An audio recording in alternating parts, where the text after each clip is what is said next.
People need to get over it. Hey, what's up, everybody? I think we're live now. This is Jesse from Vape Mentors. I'm with Banzai Vapors team. We're actually just talking about the new Star Wars team because they were mentioning Boba Fett, and I'm like, hey, listen, I like the new Star Wars. They were like loving the new Star Wars too. So some of the haters out there, I think it's a little bit overreactionary. And I'm glad we save our outrage for important things like movies. Yes. You know what I mean? Clearly. Important to be pissed about that. Yeah. Movie. You didn't make me feel like I was 10 years old again. You suck. That's what people want when they went to Star Wars. But anyway, this is our first Facebook Live interview series. And Jonathan and the Banzai Vapors team were excited about doing this, so we decided to give it a try.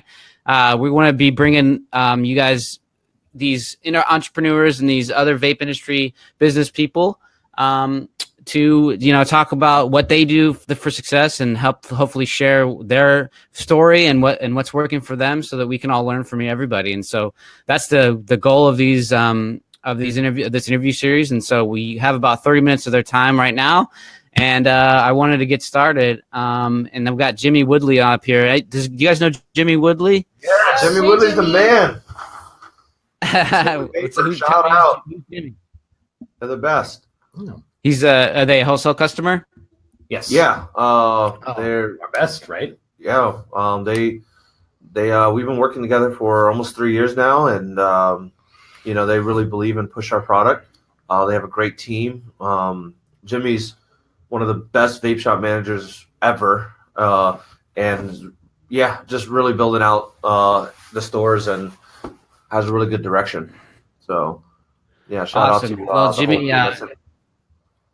I'd like to. I'll invite Jimmy. I'd love to talk to you, man. If you want to get on one of these webinars, one of these interviews, I want to hear about what you guys are doing for your vape shop. But with that said, I think we'll get started, man. So let's talk about like Banzai Vapors. I read an article for you guys the other day about how it kind of started, and Jonathan, how you got into it and everything. And so you tell me the 5-minute version of the Banzai Vapors story real quick. Banzai Vapors started. There was 4 friends, or actually, I wasn't even friends with the other 2 guys just you yet. We were all friends. I knew them, yeah. But so two of them really wanted to stop smoking, not because they didn't. For health reasons, they really just wanted to stop smoking because they were having kids, and they wanted to find another alternative. They really like smoking, which is I like telling that story because it's a little different than the traditional vaping story. Like, I want to quit cigarettes. Yeah. This was, I want to enjoy cigarettes more. So that led into vaping, and then Brandon, one of the founders, had like a DIY background, mixology background. So he started tinkering, coming up with flavors, kind of doing their own thing. Sensei Stash was our first one, the Oba Oba, mm-hmm. which was really crazy. Then I had graphic design backgrounds, things like that. So I start putting things together. Mark had sales backgrounds. So it got into a point where we were like selling to our friends in the call center because they were like, what is this? And then we said, this could be a business. So it was, 5 years ago, the industry was very young. There wasn't many good e-liquid companies out. So we just decided to, do our own thing. And we picked up a couple wholesale shops, and they showed a lot of support, a lot of love for us early, allowed us to ramp up. We started hiring out. We picked up Chris Wagner first, and Adam, mm-hmm. and then Nick came on for sales, and eventually started doing almost everything that we've ever, like every. It's in my contract. Every time you have a new department that's added, you just get another. I have to work in it. So this guy, he's like our general manager. Like, has literally touched every piece of this business and has added value to every piece of this business. Maddie started with sales, and then we saw that her strong suit was marketing and social media. Well, social media management first, which blossomed into brand management and marketing. That's what I'm going to start saying. You're more of a brand manager, mm-hmm. Which is. Whenever I say social media manager, it seems too small for like the things. So you look at Instagram? Yeah, and I don't want people to think that you're a brand manager, and that's so that's her new title. We discovered it today. Thank you. Is brand manager, and she's been doing a killer job with that, keeping us all in line. and Nick does analytics. So yeah, I mean, we just went from 0 to 60 really fast, and kind of didn't know what we were doing, and grew and went through all the hardships. So. But still kept that small business. Yeah, we're still we're still tiny. We're still tiny. You know, we try to appear big, but we're 9 people. Yeah. And many people work here. So 11. I want to congratulate Maddie for being promoted on our show. So I'll take credit for that. Congratulations. Yeah. So yeah, I mean that's actually an interesting point. Is that a lot of people got in the vape industry, they didn't have any business experience. Some people believe that limiting beliefs that you need an MBA or something like that. I have an MBA. It's total BS. It didn't help me at all. And so you guys had to teach yourselves. So talk about that process of learning on the fly, and how you kind of develop as you go, and where your information sources come from. You're kind of cutting out, but he's still going. He's still there. Oh, okay, perfect. So I started 3 years ago doing social media for Banzai, and I kind of just loved Instagram and loved Facebook and loved being in the community. I was really excited about going to events and learning more about the community. So I just started doing my own research, just lots of blogs, Googling how to market, and just really looking at other companies that I liked, like makeup companies and what they did, and applying that to our industry. So yeah. Yep. And what about you, John? Yeah. For me, well, one was just looking over her shoulder. I've never really been huge into social media, but when she first started, when she was doing sales, she was reaching out to, I've done sales my entire life. I know sales. So when she was reaching out to customers, I would get frustrated because she's reaching out via Facebook. And I didn't understand at the time that that's how the new generation interacts. That's how they contact each other. I was like, you need to go shake their hand. You need to give them a cigar. You need to do it over a glass of whiskey. I've still got this, old mindset of how business should be done. And here is this new young person showing me this new way. So while I was frustrated, I was still a student, and I'm still understanding. So she's been a real big resource for me as to lead me into what's coming next. And from there, they can tell you, whenever I get a little dabble of something, I want to know everything about it. So I wanted to make sure I knew her job better than her, which that can't happen. But that's the mindset I go about with it. I'm looking up everything. I'm like, hey, Maddie, have you seen this? Have you seen this? Have you seen this? She's like, yeah, that's 2 years old, John. And it's funny you say that, because when I was messaging shop owners on Facebook, I didn't think twice of it. Yeah. That was just how you communicate. How I communicate, and that's how I communicated with shops, and it worked really well. And I saw, I just loved being on social media and, learning that in my free time. I always, watched YouTube videos on it and how I could expand and learn more constantly. You turn it from personal to professional. Yeah. So, yeah. And then Nick just does everything. No, I mean, I started in sales. That's where my last job was at. So it was just a fit to come over, but it was never something I was passionate or even interested in really doing. But you've done analytics for other companies. But yeah, it's something I'm interested in is logistics and analytics and problem solving stuff is really been something I'm interested in. So when it became available that we needed to, as Banzai, to really have data on stuff. So when we do a magazine shoot, or when we have someone from the industry come down and we interview them, there's something that we're getting out of it other than just oh, that was a fun experience. Right. It's oh, it's cool to have Tia Vapes come down, but we need to get something out of it. Yeah, we need to have an ROI. What is it in that we're getting out of it other than networking? Because that's cool, but right. And what else? Yeah, what else is next? So yeah, and I I don't know anything about social media. I've just kind of learned stuff along the way and picking it up as. So I think just 3 different parts of the same department. Yeah. Graphic design skill is your strong suit compared to mine and Maddie's, but social media is your strong suit compared to me and John. So it's just you fill in all the other gaps. Yeah. So yeah. Yeah, and I think that's a super important thing to remember, because I'm a guy who hates numbers. I'm a big picture thinker. I don't like to go even into Google Analytics or any of that crap, but luckily you have somebody you want to find somebody who's in place of it. And like the one thing I've learned from being a business owner is that, you know, if there's something that you hate doing, there is somebody in this world who loves doing that exact same thing that you hate. Right? Mm-hmm. It's crazy to think that because you think, how could anybody like that? It's like, wait, you love to do the thing that I loathe? Like, I cannot stand to do this, but nothing could make you happier? You're hired. I need that for laundry. Yeah. There are people that love to do laundry. I need that for laundry. But surrounding yourself with people who have, like, you know, I said, a skill set that you don't have and you can kind of learn from. Like, I don't have a graphic design background. I came from photography. So I have, like, the creative kind of look at stuff, but I look at stuff John can do, and I'm like, I don't know how you do that. Yeah. You know? Yeah. And like same time you're probably looking at like, I don't know why you would build that spreadsheet. Like, that's insane to me that you would care that much about the numbers. So it's building that partnership is important, and finding people, either if you're a shop owner, like where you're at, you know, your customers or someone that works there that you can build that with together is, you know, that's the only way you can succeed. I think you can't do it all yourself. Yeah. Mm-hmm. But you wouldn't want to. Yeah. And I think, No. You got to grow. And if you ever want it to grow, look, if you want it to be a hobby, then you do it all yourself.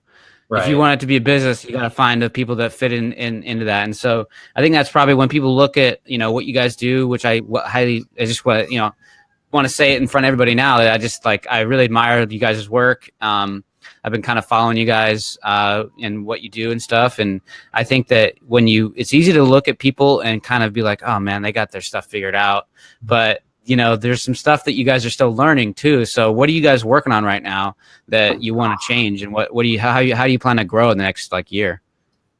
I think like the one thing is we had a conversation the other day about how the social media platforms change constantly, and you have no control of that. Mm-hmm. You know, so if Facebook decides to do a new algorithm, or Instagram decides to change like a platform feature that you rely on, and like then you're dead in the water, because it's like, oh, I can keep posting pictures that no one follows and no one likes, and I get no engagement. Or no one sees. No one sees. Like, you have to roll with like how those things are made outside of your control, and you're like, I wish you wouldn't have done that. I have to figure out what's next. So that's really what we've been focusing on lately, is like just staying ahead of finding out how to continually utilize the apps that are out there in the way that's beneficial to us. Yeah, and we see that, you know, posting on Instagram isn't beneficial for, say, like all of our sale posts. But putting that sale post on Insta Story, where we know over half our audience is going to see that, compared to only like 2% of our audience is going to see the post on Instagram, we're really trying to tailor our marketing towards that. And to me, one of the biggest things that we're working on is Facebook Live. And we've done 40 weeks of Facebook Live. Like, that is insane. No, not 40 weeks. 40 episodes. Oh, yeah, I was like, 40 twice a week. Yeah, I was like 2 times a week. Yeah, not a whole year yet. Yeah. But that's the thing. Like, we were meeting with someone, and they made the comment that, oh, you don't want to do YouTube. YouTube's dead. And I was like, YouTube's not dead. It's different. Yeah. Like, Instagram isn't dead. Millions of people use it every moment. It's just a different way that you engage with the platform now. So that's something I rely on Maddie on to stay ahead of that, you know. Like, I remember I watched the video that you said, like, oh, these guys are doing these giveaways, and you mentioned Gleam. Like, we wouldn't have known that was a thing. Maddie's been seeing like the people that she watches on YouTube do it for years. Yeah. And we saw it, and we're like, oh, we can totally make this work for us, and we're still learning how to leverage it better. Yeah. You know, with how we entice people to sign up for things and view things and click on stuff. Like, we're still learning through it, but that's a platform that I think in the next like 6 months to a year, like every juice manufacturer is going to use it. And I've seen a lot more people use it. Yeah. Now, and from your comment from the last video, you were saying how people need, or you don't have to buy the business version for Gleam, which we don't even buy. We just buy the $40 a month one.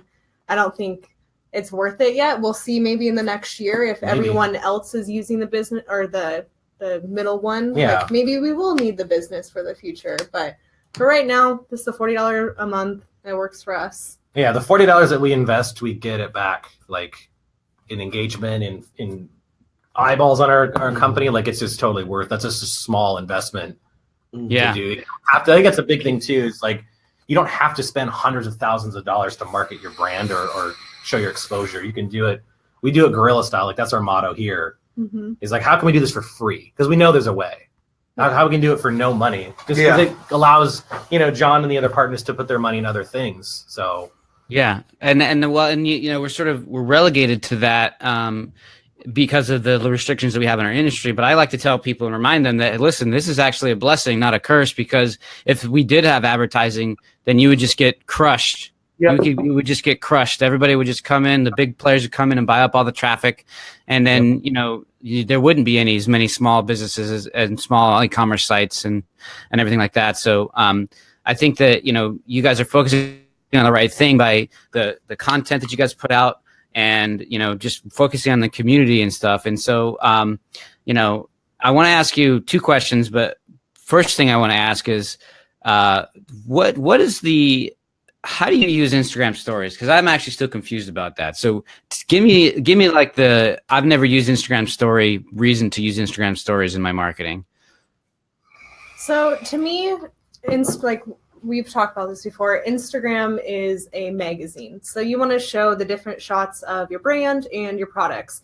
Instagram stories is like the Snapchat where you show the fun side. You can show different stuff. I mean, we put sale graphics up there, yes, but if it's something that I want our audience to see right away and it's important, I will put in an Instagram story. But if it's just a picture of the bottle, to me, it's not important to put that on there. So I think it's kind of like if you're curious about more of then that's like the magazine terms that we use. Like if you're curious more about our flipping through the pages, you can go to our account and you can see all the different pictures we posted. But if you want to get like a behind the scene or like a pulse check or like a news, like living with us, like, you know, as we do the marketing, that's what the story thing has really allowed us to do.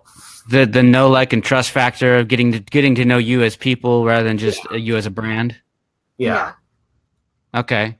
And that kind of goes into my second question, which is really why I brought you guys on, because of your content marketing. And I think you guys do a hell of a job there. So, you know, you have the Facebook Live, you got YouTube streaming, you have the Instagram stories, and you have, you know, this idea of how they all kind of fit together. But in your mind, what's your goal with all of that effort? And then what are you actually seeing as a result when you do that kind of stuff? Like, can you track it back to actual sales, or are you just knowing that it's like, hey, we're just building our community, or what's the ultimate benefit? So our goal is to put a face to the product. That's to put a face and a personality to the product. You know, when the big thing that social media has allowed for companies to do, and I've said this for a while, advertisement is a one-way conversation.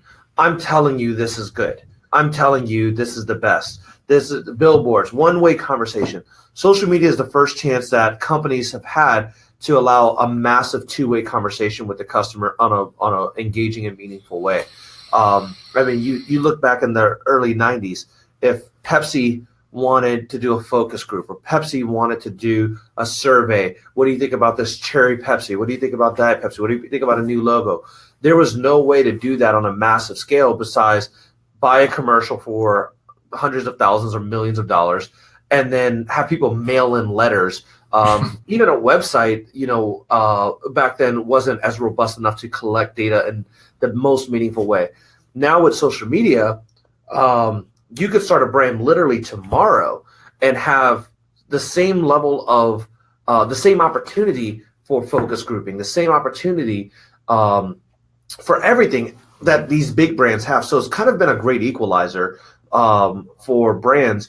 And because this information is now available and this level of communication is now available, people are starting to seek it. People are starting to want it. Like, for example, think 20 years ago, if you called the Ford manufacturing company, you wouldn't even think to call Ford manufacturing company to tell them how you feel about their defroster, right? Like that wasn't a thing. But now I can go on their social media and then voice my opinion. Other people will see it, and the company now has to consider it and respond and have more of a connection with us. So I think it humanizes brands. So for us, it's really just giving our brand a personality and a voice, and letting them know who we are, because we are you and you are us. And it's just like a good TV show. You don't identify with every character; you identify with one or two. And there's our customers may not identify with Nick. They may identify with Maddie, or may not Maddie, may me. So it's one of those things where, you know, you find what segments of things that you like, you find yourself in the company, and then you latch onto that piece. And we just put ourselves to be vulnerable. As far as return, I think if you go into it with the thought of getting a return, you're going to lose. I think passion. I think passion trumps gains all day. If you go into the project thinking, I can't wait to make $1 million off of this, then you're going to go into it too calculated, and I think that comes off generic for people. You can even look at that as far as our giveaways, you know. And you can feel like a failure. Like, I didn't make my $1 million.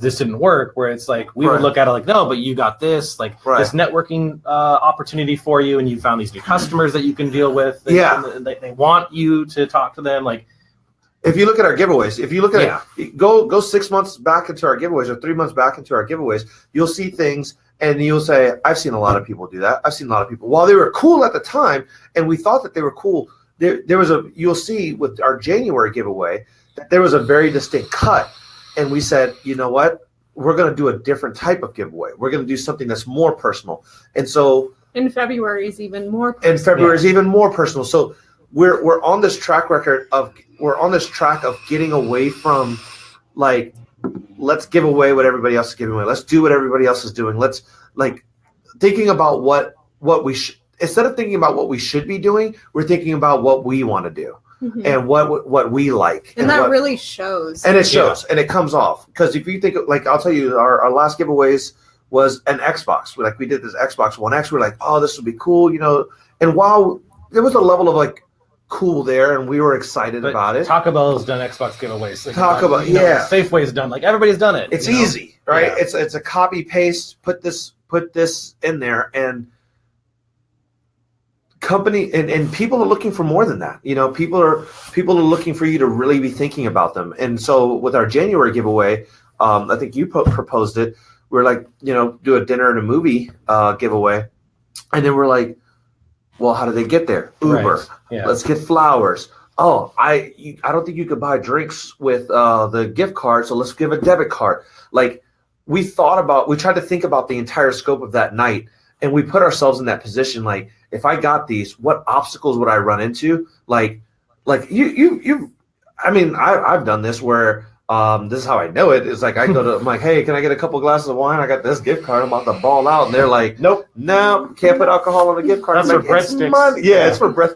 Like, it's money though, and they're like, no, by law you can't. So we thought about all of those experiences, and we made sure that their entire night's covered, even to the point where Maddie was like, maybe putting that $50 toward a babysitter, you know, if you didn't want to drink or something like that. It's more valuable. Yeah, and then it becomes more valuable. All of those things that we try to think about when we're doing everything. So that level of thought, I think our January giveaway is very indicative to our entire company. When we think about a product, or we think about launching something, or we think about a marketing piece, or we think about whatever, that's the level of care and consideration that we try to put into it. Yes, there are some things that we just like insert typical thing here. You have to do. Because we have to, because this is it. Yeah. This is all we have as far as the team. So we have to do those things to keep up with the Joneses as far as, you know, our content. But for the most part, most of our ideas and our content are that level of personality. So again, if you think about, for example, this meeting, you know, while I have some goals for this meeting, I'm not thinking I need to get this and X, Y, and Z and things like that. It would be nice, but I'm doing it to share the information I'm doing it because I want to convey our personality more. So I would say if you go into it for the gains, you're going to lose. If you go into it for the passion, gains will be shortly behind. They'll be there. Yeah. And to me, going off of that, I think creating fans is amazing. I hate to use the word fans. I want to say it sounds like cliche or like corny, but no, that's what it is. Friends, like Jeff, he's been on our Facebook Live every single show. Awesome. He won an Xbox, and it was from Gleam. completely random. So pumped for him. Yeah. And now he's, tagging me in memes on my personal Facebook, DMing me, like building relationships. I actually 2 years ago, we did a huge giveaway for Black Friday. That girl that won is now my best friend. Like, just creating friends and fans. I think it's a really big part of it. It's the new economy, and it's what the bigger brands are never going to understand. It. They're always going to try to get there, but they can never do it. And that's exactly right. And I think kind of like as like a totally different take on what content marketing really is. We think content marketing. I'm a digital marketer, right? So it's like 3 blog posts a month, and we got to make sure we tag this person in Twitter or whatever on Instagram, and then we make sure we post every day on Facebook because we don't want to not look like we're not doing anything or whatever. And that's content marketing, and it's not. That's just there's tactics and there's strategies, and people focus way too much on tactics. I'm a guy who nerds out on these tools, like this Be Live tool, right? We're trying it out. I think it's pretty cool.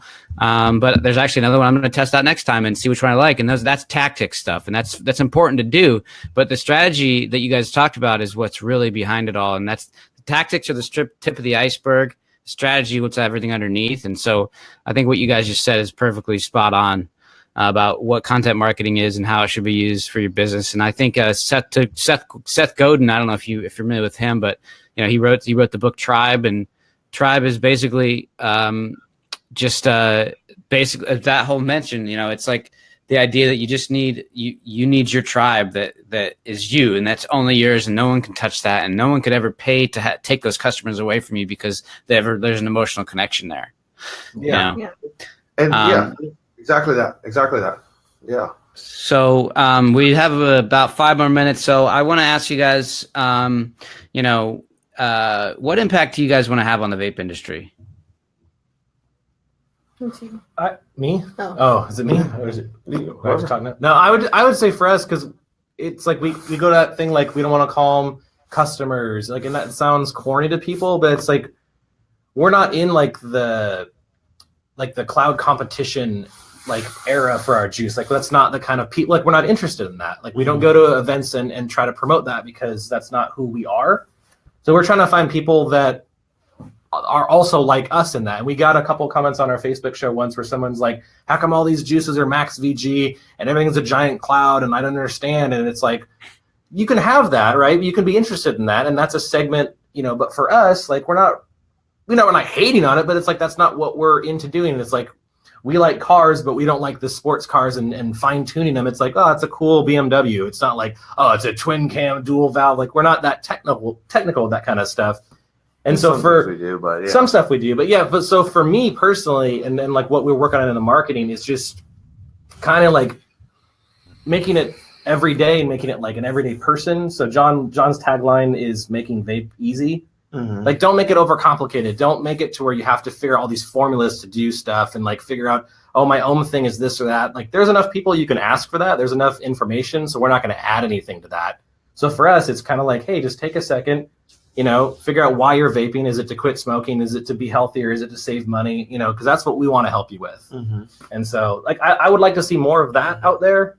And not so much of the, enthusiast side. Yeah. But I totally understand why it's there. But for us, I think we're kind of just yeah, man, you're vaping, and that's good for you.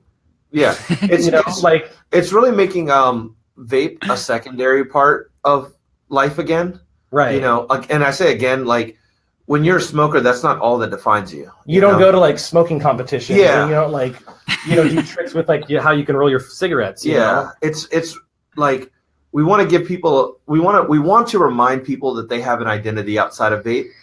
And we say, so something we say here is basically we make vape easy so you can get back to enjoying the things you love. Yeah.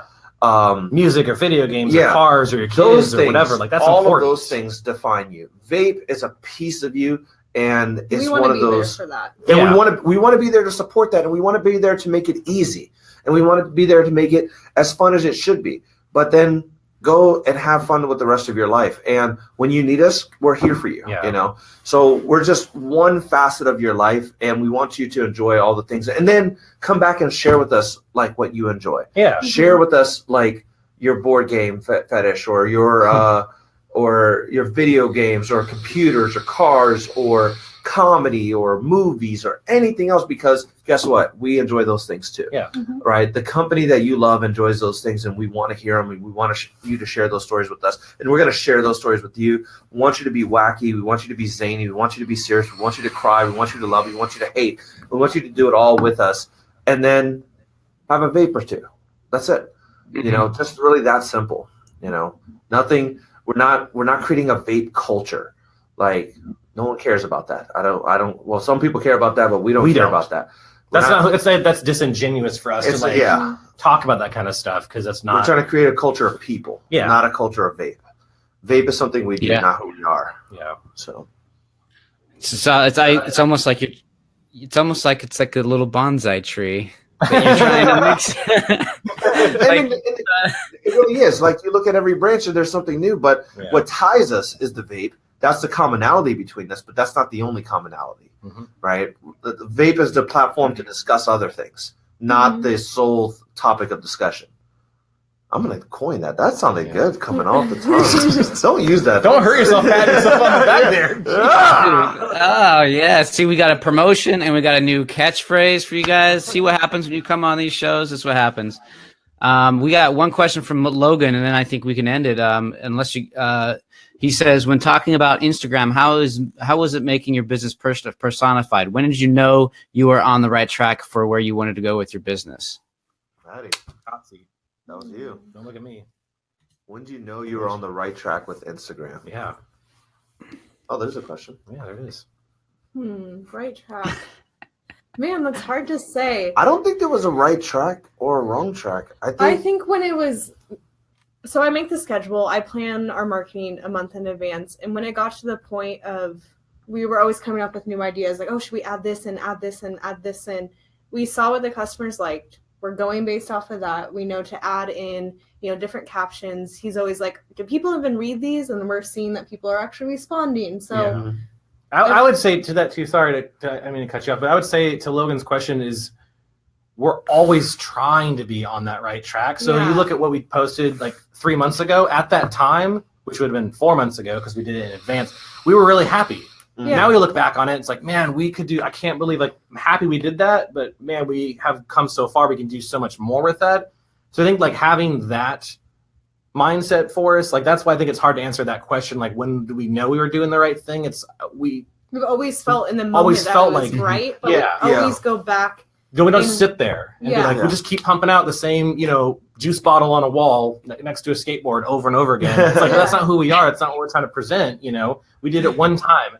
And like, now what's next? So I think that's the thing for all the things you're trying to do in business, but for social media, it's like never settling with what you're doing, like always trying to go back and never look at it and be like, that was stupid, or that was a waste of our time, or that was embarrassing that we posted those kinds of content. It's just like, that's what we were into at that moment, and that's what we thought was the right thing to do, and we learned, and we're gonna move forward. And always pushing yourself to be creative too, because there's definitely been a couple days here where I'm like, man, like, I don't want to post this shot, like, let's do something different. And then we sit and talk and figure out a plan and come up with our next giveaway and making it more personable, and always just kind of changing. I think that's the best answer for that. The big takeaway with everything that we're doing here is, if you go and you look what other companies are doing right now and try to copy it, you're 3 months behind, like, already.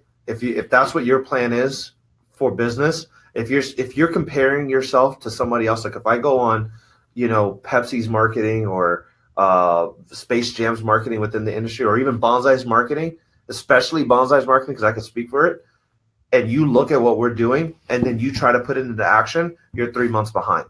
Right? You have to be constantly thinking about what's next. So, like, what we'll do is say, okay, this is what these people are doing. Let's guess their next step, not replicate what they're existingly doing, right? And take what people do and make it your own thing. Like, you can look at, because that's what we do. Like, you'll look at the things you're into. I'll look at the things that I'm into on social media and on the internet, and then how do we make that, like, or you're reminded, like, oh yeah, that's right, I do enjoy that kind of content. Now we just make it for our company. So you can always look for inspiration, but just try to make it your own. And Yeah, like what you were saying earlier, Jesse, like you don't want to just keep doing the same thing because then you just get stuck in that, no one's unique when everyone's doing the same thing. Yep. So just try to, step one way or the other and it's like sports, like the best athletes or the best competitors are the ones that's always one step ahead. You don't train the same way you did 10 years ago. If Richard Sherman isn't covering his defender where he is, he's covering where he's going to be. Yeah. And that's what makes him great. You look at Michael Jordan isn't trying to cross up where the player is, he's crossing up where the player's about to be.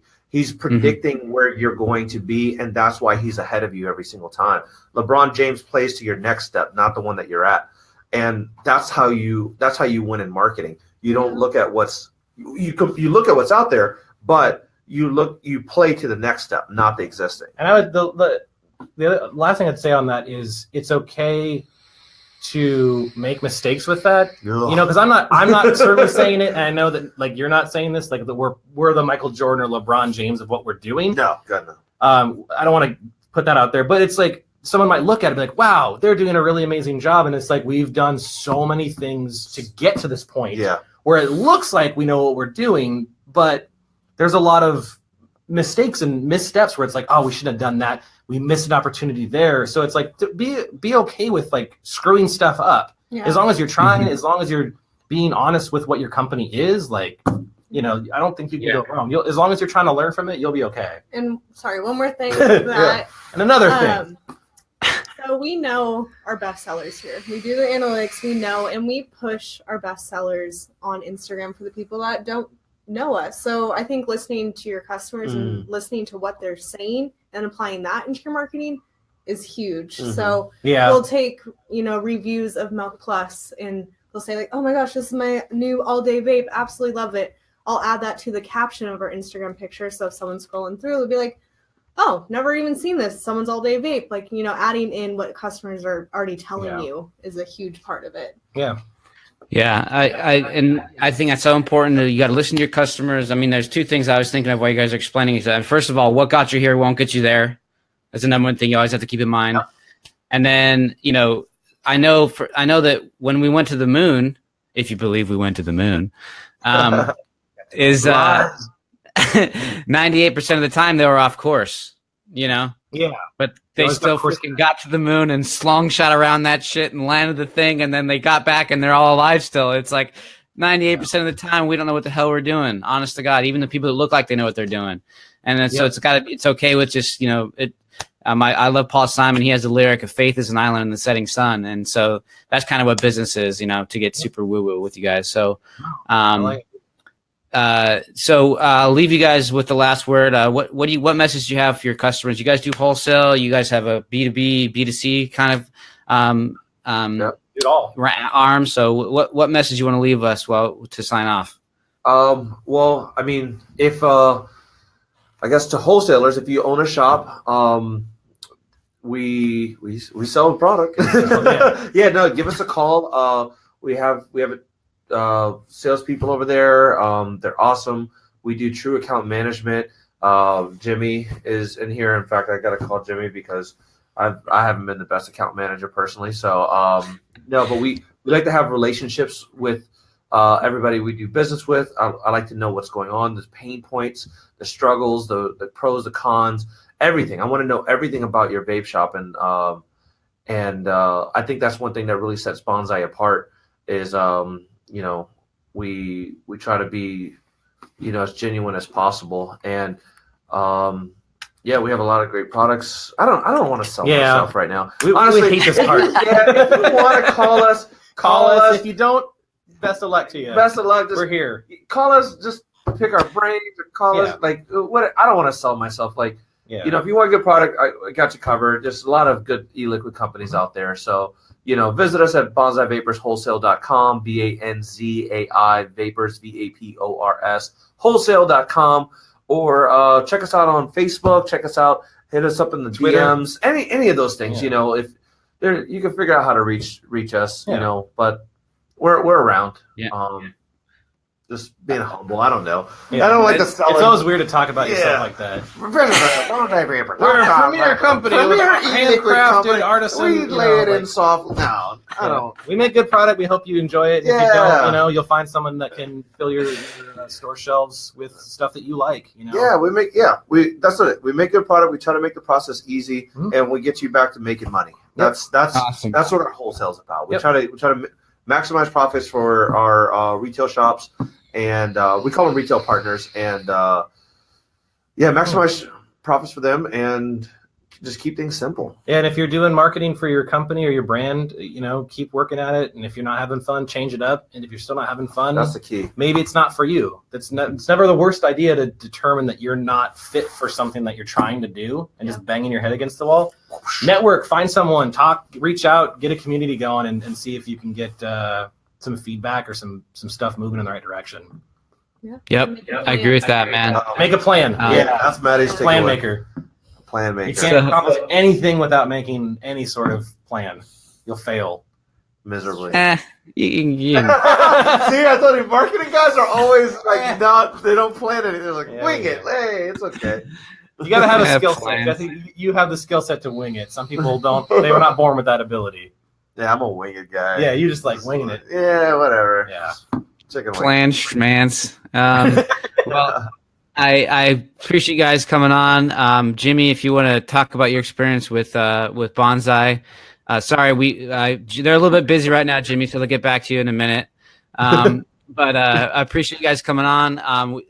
We'll probably be working with Banzai a little bit. We had some conversations, but we're going to be talking about that a little bit more. But we appreciate it, and I don't know, man. Good luck with everything, and again, thanks for coming on. Yeah, thanks for having us on. It was fun. Thank you. Yeah. All right. See you, everybody. Bye.